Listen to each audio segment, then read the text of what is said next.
Himachal Pradesh police भर्ती paper leak मामले में पूर्व सीपीएस नीरज भारती ने अपनी चुप्पी तोड़ते हुए कहा कि इसके लिए प्रदेश की भाजपा सरकार जिम्मेवार है। नीरज भारती ने कहा कि इस मामले में प्रदेश सरकार आला अधिकारी भी संलिप्त हैं तथा इसकी उच्च स्तरीय जांच होनी चाहिए। खालिस्तानी झंडे लगाने पर भी भाजपा की नाकामी करार दी।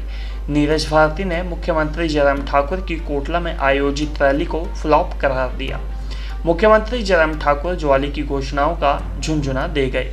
उन्होंने कहा कि भीड़ जुटाने के लिए आईटीआई कॉलेज व अन्य शिक्षण संस्थानों के स्टाफ व बच्चों को लाया गया, जिस कारण ज्वाली में लॉकडाउन जैसा माहौल हो गया। नीरज भारती ने कहा कि सफल सरकार वो होती है जो आते समय शिलान्यास करती है तथा जाते समय उद्घाटन करती है, लेकिन भाजपा सरकार ने आते समय कांग्रेस समय के निर्मित कार्यों का उद्घाटन किया, जबकि अब जाते समय शिलान्यास कर रही है। हमारे नौजवान साथी जो हैं, नौजवान लड़के और लड़कियां जो हैं, वो बेचारे इतनी मेहनत करते हैं, इतना भागदौड़ करते हैं, बार बार जो है फॉर्म भरते हैं, टेस्ट देते हैं और उसके बाद जो है पैसा भी खर्च करते हैं। उसके बाद जो है ऐसी जो है स्थिति आ जाती है कि वो टेस्ट कैंसिल हो जाते हैं। बहुत बड़ी नाकामी है सरकार की। 2 बार जो है इस सरकार के कार्यकाल में पुलिस भर्ती का जो था वो इस तरीके का पेपर लीक मामला जो हुआ है, पिछले भी हुआ था, तब भी इन्होंने कहा था कि अब से नहीं होगा, ये आगे हम इसका ध्यान रखेंगे। और दोबारा फिर जो है लगभग 1.5 साल के अंदर, बल्कि साल भी नहीं हुआ होगा शायद पिछले, तो साल के अंदर जो है दोबारा से फिर इनकी नाक के तले जो है ऐसी हरकत जो हुई है। और ये कोई छोटे मोटे इसमें कोई वो नहीं, भागीदारी नहीं होगी। ये पूरा एक सरगना जो है, एक गिरोह तैयार हुआ पड़ा है ये, और इसमें सिर्फ कोई छोटे मोटे लोग इसमें स्लिप नहीं होंगे, इसमें बड़े पैमाने पे। अब कल ही मैंने एक अखबार में खबर पढ़ी कि पुलिस हेडक्वार्टर से जो था वो पेपर जो है लीक हुआ है। कहते हैं 2 ही जगह से लीक हो सकता था, या तो प्रिंटिंग प्रेस से लीक हुआ है जहाँ पे पेपर छपते हैं, या फिर पुलिस हेडक्वार्टर से। अच्छा। तो आप देखिए पुलिस हेडक्वार्टर से ही मैं जो बात अब पुलिस हेडक्वार्टर से ही अगर पेपर लीक हो जाए तो अब उससे ज़्यादा हम क्या बोल सकते हैं। कितनी नाकामी और वो है इस सरकार में कि इनके अपने ही विभाग के नाक तले जो है ये ऐसा कार्य हो रहा है। तो मैं तो चाहता हूँ कि ये पूरा इसका जो है वो क्लियर किया जाए स्थिति को, और जो भी दोषी हैं, चाहे अधिकारी हैं, अधिकारी स्तर पे भी, चाहे छोटे मुलाजिम हैं, चाहे बड़े मुलाजिम हैं, चाहे सबसे बड़े मुलाजिम हैं, जो भी इसमें संलिप्त हैं, उन पे जो है वो कार्रवाई की जाए और जो बच्चों के साथ, भविष्य के साथ जो है खिलवाड़ न किया जाए। तो उसका 60 लाख रुपया आ गया था एसडीएम कोर्ट के बिल्कुल ऑपोजिट, जहाँ पर बहुत सी हमारी राजनीतिक सभाएं भी होती हैं या और कुछ कार्यक्रम भी जो है वहाँ होते हैं। काफ़ी खुला ग्राउंड है वहाँ पे।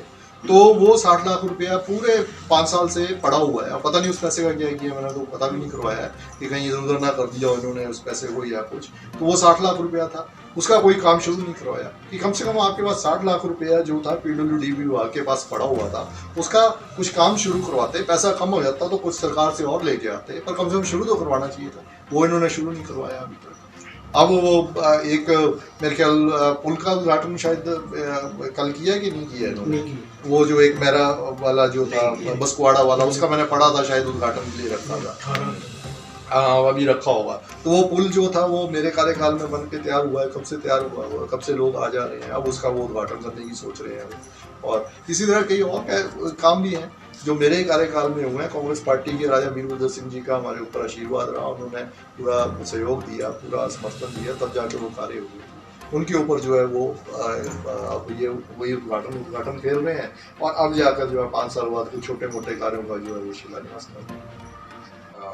ज्वाली विधानसभा क्षेत्र में मुख्यमंत्री जयराम ठाकुर जी की जो रैली हुई है, उसमें मैं ये कहना चाहता हूँ कि जो भी भीड़ थी वो सारी जो थी वो सरकारी कर्मचारियों की भीड़ थी। क्योंकि हमारे कुछ लोग गए थे, जैसे चेयरमैन साहब हमारे राजेंद्र राजू जी, ये जब आईटीआई में गए, ज्वाली आईटीआई है यहाँ पे, तो वो बिल्कुल खाली पड़ी हुई।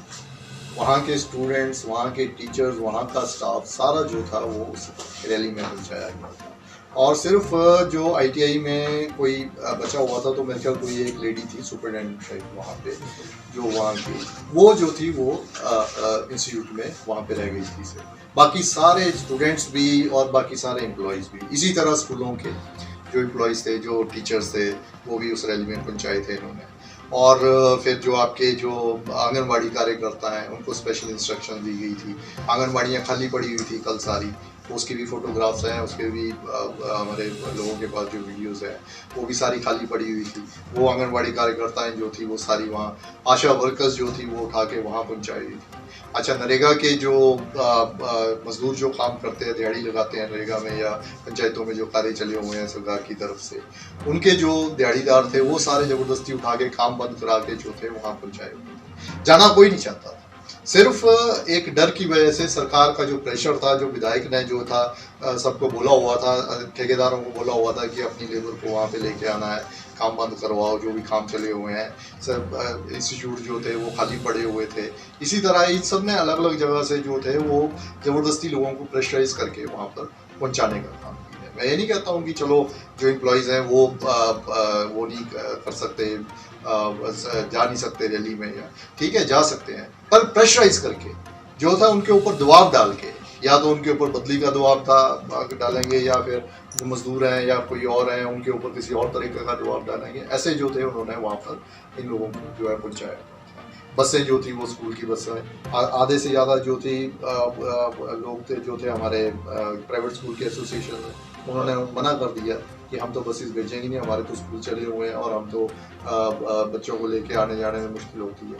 कोई एक आध स्कूल था जिन्होंने ज़बरदस्ती जो दबाव में आकर जो है वो अपनी बसें भेजी। तो इस तरह लोगों को प्रेशराइज करके, सरकार का डर दिखाकर, रोब दिखाकर जो था उनको डरा धमकाकर जो था वो रैली स्थल पर जो है पहुंचाया गया। ऐसा काम जो है कांग्रेस पार्टी ने अपने कार्यकाल में कभी नहीं किया।